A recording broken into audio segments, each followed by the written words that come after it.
All right, hey guys, you can see I got my Hornet on. I am going to try to do this very similarly and see if I can't get this up here kind of on a straight angle to where I could maybe get kind of a straight into the wind pitch with my Thorn. Well, not Thorn, I'll use a Hornet because it has better accuracy. I might be able to still great ball in a hole out.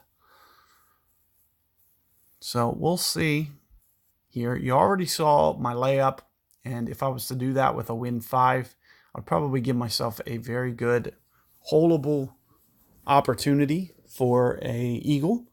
So especially I'm thinking balls like turkey, and we'll just have to do some kind of curl shot off the drive, but put it into a nice distance to where we'll only have to make a small ring adjustment and we can go for that bump shot. So it is a good way to play it. It'll be very consistent, very straightforward, easy. You won't have to worry about bounces and things like that dictating where your ball ends up.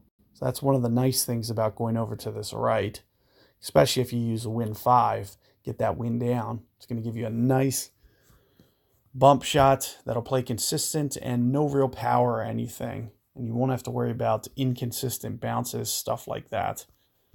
Because this shot that I'm going to have to hit is going to be a little bit more varying.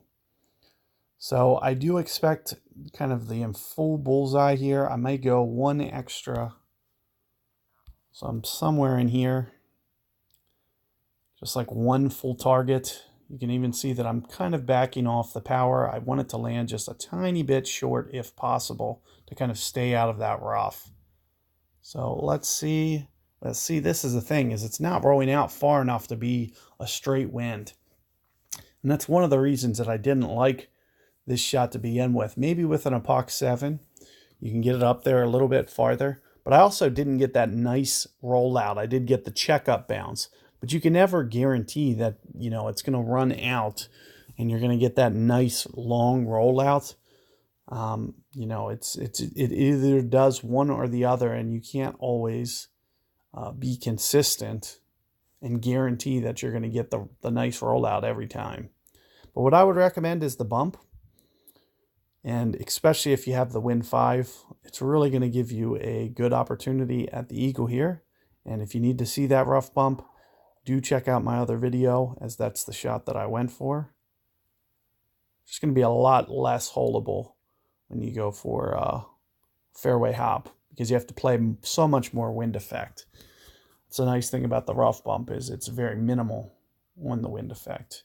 But here's kind of what I was mentioning is, we're kind of going to give ourselves kind of a tricky angle to be able to hold this anyway, and kind of a weird wind.